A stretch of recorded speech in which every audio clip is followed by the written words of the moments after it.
Selamat sore, selamat berjumpa kembali dengan saya di channel JDIY yang membahas segala sesuatunya tentang merpati, khususnya merpati tinggian, tomprang.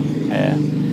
Kali ini kita lanjutkan di sesi tanya jawab episode yang ke-7. Ya, ini ada 2 pertanyaan yang menarik, ya. Yang menarik yang coba kita bahas ya pada saat ini.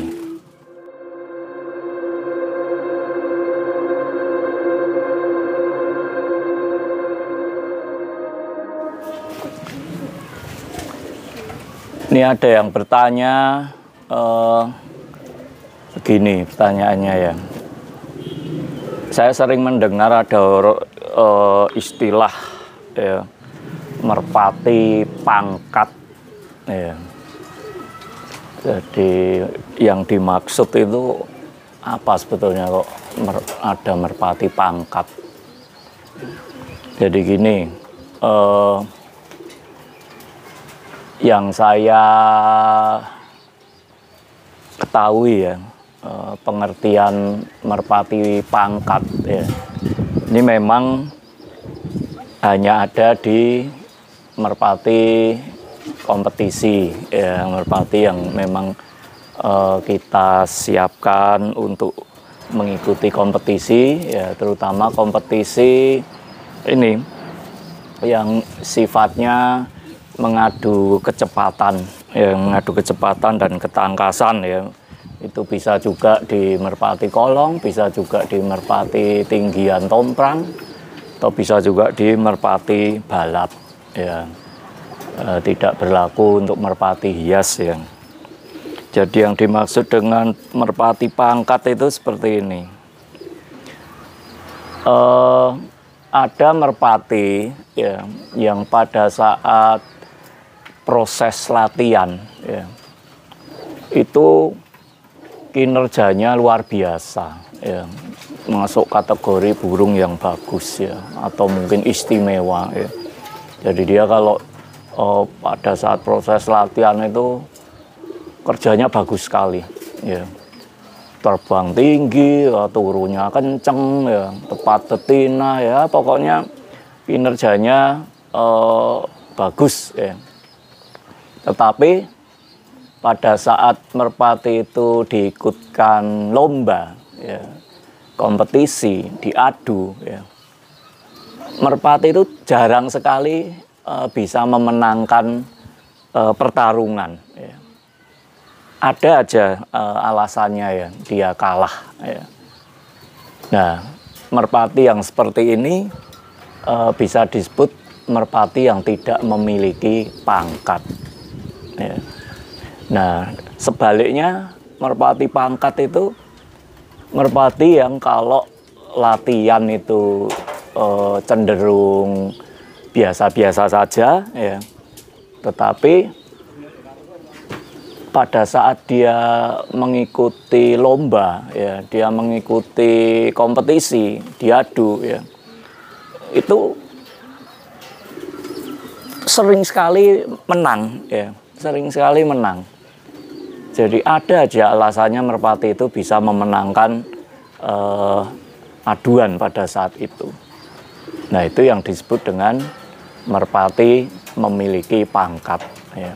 Nah, kalau kita suruh memilih, ya tentunya memilih yang kalau latihan kinerjanya bagus, ya. Jadi secara basic itu merpati memang memiliki spek yang bagus, ya, kualitas kerjanya bagus, ya, dan juga memiliki pangkat. Ya, di mana dia pada saat mengikuti aduan, kompetisi, lomba ya, yang sesungguhnya ya, bukan cuma sekedar latihan ya, itu dia persentase kemenangannya itu besar ya.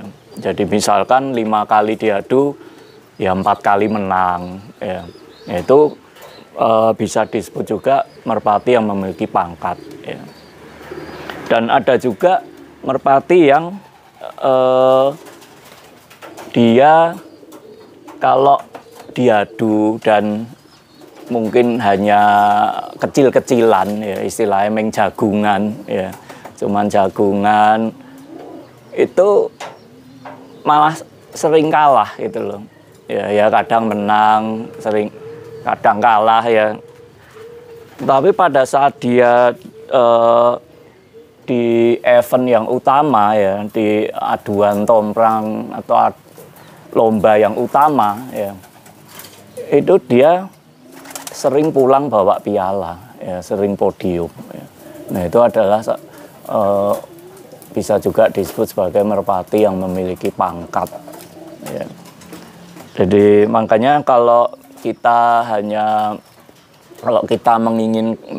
pengen mengetahui merpati itu ada merpati yang memiliki mental juara ya, memiliki pangkat juara ya, hokinya baik atau tidak ya, yaitu tidak ada cara lain ya, kita harus ikutkan di event lomba ya, kompetisi ya, mungkin di suatu lapak ya, yang lomba utamanya ya. Jadi di situ nanti akan kelihatan ya, merpati itu memang memiliki mental juara, memiliki pangkat ya, memiliki hoki yang baik atau tidak ya. Jadi jangan cuman sekali diikutkan ya, tapi setiap ada event lomba, setiap ada kopioan, jagungan, arisan, sebisa mungkin ikutkan terus ya. Nah di situ nanti akan kelihatan ya, memang merpati itu benar-benar berkualitas ya, memiliki mental juara, memiliki pangkat ya, memiliki hoki yang baik ya, atau tidak ya. Jadi makanya kalau merpati tinggian tomprang diadu sekali dua kali, menang atau kalah itu hal yang biasa ya. Ya, hal yang biasa. Tapi kalau sudah diadu puluhan kali ya, nah di situ baru nanti akan terlihat ya, merpati ini sebetulnya memiliki mental juara, memiliki pangkat dan hoki yang baik atau tidak ya. Jadi kalau kita bisa ambil contoh di panggung tomprang Karangwatu Muntilan ya, itu kalau sedang kondisi situasi latihan ya, wah banyak sekali burung-burung yang kerjanya luar biasa ya, bagus-bagus ya. Dan juga mungkin pada saat lomba jagungan kecil-kecilan ya, itu merpati itu menang sekali dua kali ya, itu hal yang biasa ya.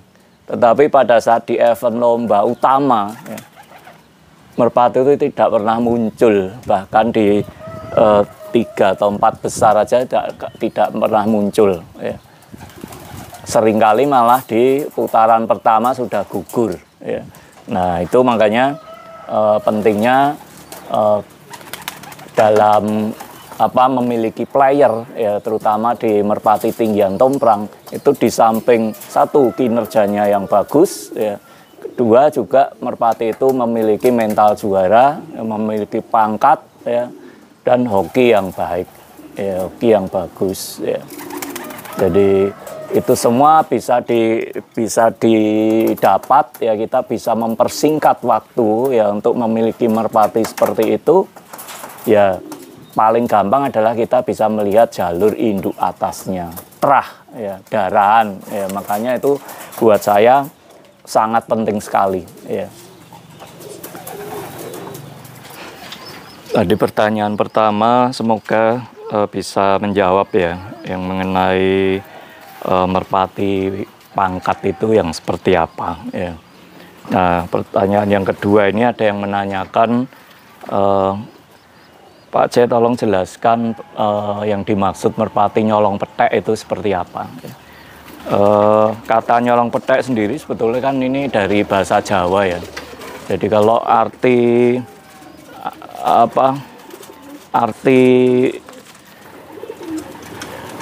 kata perkataannya dalam bahasa Indonesia saya juga kurang begitu paham ya. Nah, nyolong ini kan mencuri ya. Petek ini mungkin tampilan mungkin ya, kalau nggak salah. Jadi cuman kalau di dalam merpati tinggian ya, terutama merpati tinggian ya, itu yang dimaksud dengan merpati nyolong petek itu adalah merpati yang secara tampilan fisiknya ya, bisa dibilang prejengan ya, kalau dalam bahasa Jawa prejengannya, tampilannya itu tidak bagus ya. Dan juga secara rabaan ya, pegangan, katuranggan, anatomi tubuhnya itu juga masuk kategori yang tidak bagus ya. Wah, ngising malah. Tetapi merpati itu memiliki kinerja yang bagus ya. Nah, itu adalah disebut dengan merpati nyolong petek ya. Sebetulnya yang disebut kalau kita bicara nyolong petek itu juga seharusnya juga berlaku sebaliknya ya. Sebaliknya dalam arti merpati yang secara tampilan prejengannya itu istimewa, bagus, pegangan rabaannya juga istimewa, bagus, tetapi ternyata memiliki kinerja yang buruk ya. Nah, itu jadi yang dimaksud merpati nyolong petek ini kalau boleh saya simpulkan adalah tampilan dan rabaan tidak sebanding lurus dengan kinerjanya ya. Jadi mungkin seperti itu yang bisa saya jelaskan ya, semoga membantu ya. Nah, tetapi kalau disuruh memilih ya, kalau saya pribadi tentunya akan memilih yang paket komplit ya. Jadi secara tampilan juga bagus ya, prejengannya bagus ya. Terus rabaannya juga istimewa ya, masuk semua ya. Dan memiliki kinerja yang baik ya. Itu berarti kan burung itu memiliki paket komplit ya. Ya, tetapi kalau memang kita tidak bisa memiliki merpati yang seperti itu, kalau kita bermain untuk kompetisi ya tentunya kita lebih mengutamakan kinerja ya, kinerja merpati. Nah, kalau kita bicara loh kok bisa burung dengan tampilan yang tidak bagus, rabaan yang tidak bagus kok bisa kinerjanya bagus? Ya karena itu tadi peran dari karakter ya, peran dari karakter, darahan, trah dari induan yang dia bawa ya. Yang mungkin di video saya yang sebelumnya saya pernah menegaskan bahwa karakter ya, burung yang baik ya itu bisa menutupi katuranggan atau anatomi tubuh rabaan burung yang tidak baik ya.